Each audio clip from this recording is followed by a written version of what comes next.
ஒரு கூடுதலான ஒரு சக்தி தேவை அப்படிங்கிறான். அது என்ன சக்திங்கிறதையும் இன்னைக்கு சயின்ஸ்ல கண்டுபிடிச்சிருக்கான். அந்த சக்திக்கு வந்து ஒரு குறிப்பிட்ட குறைந்தபட்ச சக்தி ஒன்று தேவை. குறைந்தபட்ச சக்தி என்ன தேவைங்கிறத இங்க விஞ்ஞானத்துல எஸ்கேப் வெலாசிட்டி அப்படின்னு சொல்றான். எஸ்கேப் வெலாசிட்டின்னு சொன்னா இந்த டெக்னிக்கலா சொல்றதை விட உங்களுக்கு இலங்கை தமிழ்ல புரியுற மாதிரி சொல்றேன். பூமி வந்து புடிச்சு இழுத்துக்கிட்டு இருக்குது, புவியீர்ப்பு சக்தியின் மூலமா உங்களை பிடிச்சி இழுத்துக்கிட்டு இருக்குது. இதை நீங்க மீறி செல்வதாக இருந்தால் புவியீர்ப்பு சக்தியை விட மிஞ்சின வேகத்தில் நீங்க செல்ல வேண்டும்.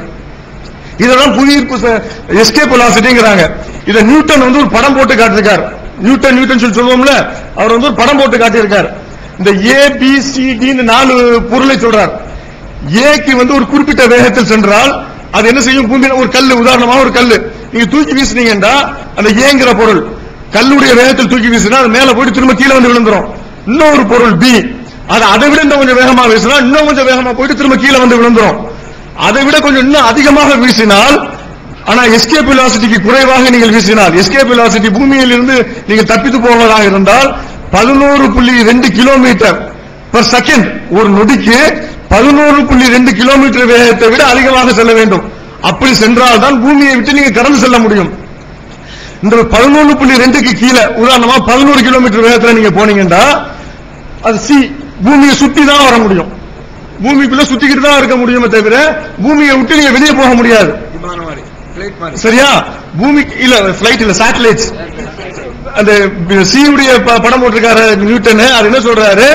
இந்த எஸ்கேப் வெலாசிட்டியை விட கொஞ்சம் குறைவாக இருந்தால் நீங்க பூமியை சுத்தி வட்ட கோணத்தில் நீங்க சுத்தி வந்து விட்டு இருப்பீங்க. பூமியை விட்டு வெளியே போக முடியாது. பூமியை விட்டு வெளியே போகக்கூடிய அந்த டி ஒரு படம் போட்டிருக்காரு. அந்த படம் தீண்டா பூமியை விட்டு வெளியே போகுது பாருங்க. அந்த வெளியே கடைசியா ஒரு கோடு மாதிரி போட்டிருக்காரு பாருங்க. அப்படி நீங்க பூமியை விட்டு வெளியே போவதாக இருந்தால் அதற்கு தேவையான ஆற்றல் எஸ்கேப் வெலாசிட்டி எனக்கூடிய பூமியுடைய எஸ்கேப் வெலாசிட்டி வந்து 11.2 கிலோமீட்டர் பர் செகண்ட். இதுதான் எஸ்கேப் வெலாசிட்டி. இது இன்னைக்கு இந்த சோலார் சிஸ்டத்தை விட்டு வெளியே போய்கிட்டு இருக்கிறதுக்கு முயற்சி பண்ணிட்டு இருக்காங்க. மனுஷன் பண்ணிட்டு இருக்கிறான். நியூ ஹொரைசான் சொல்லிட்டு ஒரு சேட்டலைட்டை ஷட்டில வந்து அனுப்பியிருக்காங்க அமெரிக்கா. அது இன்னும் போய்கிட்டே இருக்குது. புளூட்டோ இருக்குல்ல, புளூட்டோ வந்து ஒரு கோளாக தானே வச்சிருந்தாங்க. அதை ஆய்வு செய்வதற்காக அனுப்பியிருந்தாங்க. இன்னும் போய்கிட்டே இருக்குது. அவங்க வந்து 2015 ஆண்டுல பிப்ரவரி மாசம் அது புளூட்டோவை நெருங்கும் அப்படின்னு சொல்லிட்டு கணித்து வைத்திருக்கிறாங்க. அதை நெருங்குவதற்கு என்ன ஸ்பீடு தேவைன்னு சொன்னா அந்த 11.2 கிலோமீட்டர் வேகத்தில் போனா பூமியை விட்டு தான் வெளியே போக முடியுமே தவிர இந்த சோலார் சிஸ்டத்துடைய எட்ஜுக்கு போக முடியாது. சோலார் சிஸ்டத்துடைய எட்ஜுக்கு நீங்க போவதாக இருந்தால் அதுக்கு மில்கி வே உடைய கேலக்சியுடைய வெலாசிட்டி, எஸ்கேப் வெலாசிட்டி அடிப்படையாக வச்சுதான் நீங்க போக முடியும். சோலார் சிஸ்டத்துடைய மில்கி வே உடைய எஸ்கேப் வெலாசிட்டி வந்து 1000 கிலோமீட்டர் பர் செகண்ட். இந்த வேகத்தில் நீங்கள் சென்றால்தான் சோலார் சிஸ்டத்தை விட்டு நீங்க வெளியேற முடியும் அப்படின்னு சொல்லிட்டு அவன் சொல்றான். இது அன்னைக்கு அறிவியல், இன்னைக்கு அறிவியல் இந்த நூற்றாண்டில் கண்டுபிடித்த இந்த செய்திகளை எல்லாம் அன்னைக்கு 1400 வருடங்களுக்கு முன்னால் அல்லாஹ் குர்ஆனிலே இறக்கியிருக்கிறான். இது ஒரு அறிவியல். இது அடுத்ததாக நீங்கள் போக முடியும் என்று சொல்லிட்டான். அடுத்தது இன்னொன்று சொல்றான். இது அதை விட அற்புதமாக இருக்குது. நீங்கள் ஒருவேளை போவீர்களே ஆனால் என்ன நிலை ஏற்படும் அது அல்லாஹ் சொல்றான். இன்னக்கெல்லாம் தஹரிக்கல் அருள் உலன் அதுக்கு போட்டோமோ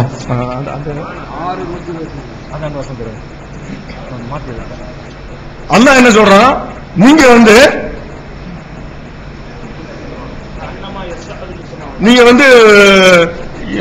நேர்வழி பெறாதவனை பற்றி அல்லாஹ் சொல்றான். வானத்தில் ஏறி செல்லக்கூடியவனுடைய இதயம் இல்ல, அந்த இது வானத்தில் ஏறி செல்லக்கூடிய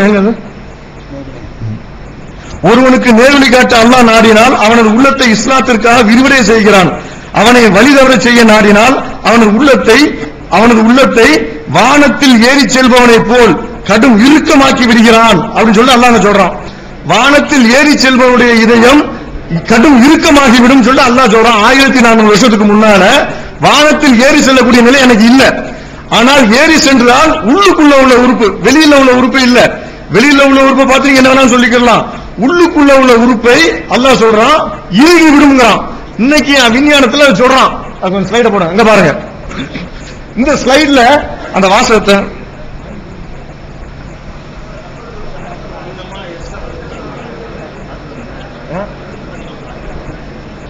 அதுல என்ன சொல்றான்டா, வசனம் நம்பர் சொல்லுங்க. 6வது அத்தியாயம் 125வது வசனம். 6வது 4வது அத்தியாயம் 125வது வசனம். இந்த வசனத்துல வானத்தில் ஏறி செல்பவனுடைய இதயம் சுருங்கிவிடும், இறுகிவிடும். சுருங்குறத பத்தி சொல்லல. சுருங்குவது என்பது வேறு. மலை மேல ஏறினா மூச்சுத்திணறல் ஏற்படும், அதனால இதயம் சுருங்கும் என்று சொல்றோம். அது சாதாரண லாஜிக்கல புரிஞ்சுக்கலாம். ஆனா அங்க அல்லாஹ் சொல்றான் இதயம் இறுகி விடுங்கிறான். இங்க அதே வார்த்தையை விஞ்ஞானிகள் இன்னைக்கு பயன்படுத்திட்டு இருக்காங்க. 2002ஆம் ஆண்டு கண்டுபிடித்த செய்யப்பட்ட சர்வேயில மெடிக்கல் டெஸ்டிங்கள் மூலமாக அவன் சொல்றான்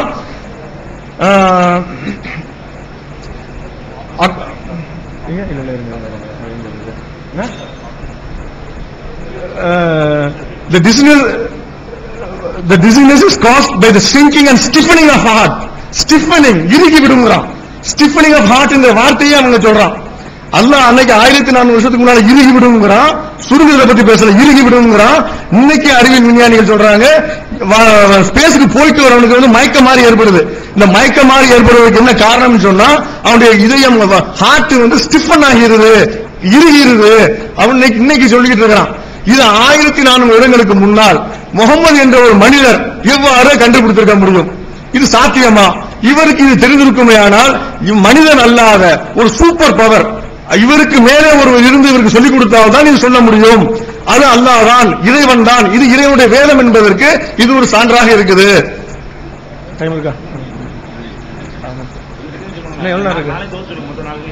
அடுத்தது இப்ப வானத்திற்கு நமக்கு சொல்றேன். அதாவது மொத்த 4 கேள்வி அறிவியல் பூர்வமாக கேட்டிருக்கோம். தேனியை பத்தி அன்னைக்கு முகமது எந்த அனுபவ அறிவு கொண்டு சொன்னார்? பிரபஞ்சம் விரிவடையும் எப்படி சொல்ல முடியும்?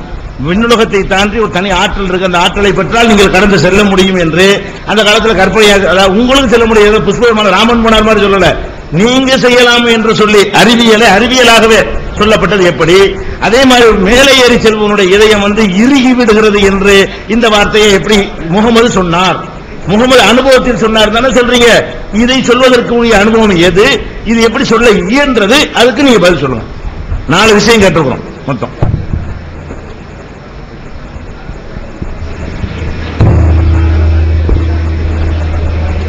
நண்பர்களே, ஐயா அவர்கள் பேசினார்கள். அதாவது இந்த தலைப்பை விட்டு தள்ளி கொண்டு போகிறேன் என்று தவறாக நினைக்க வேண்டாம்.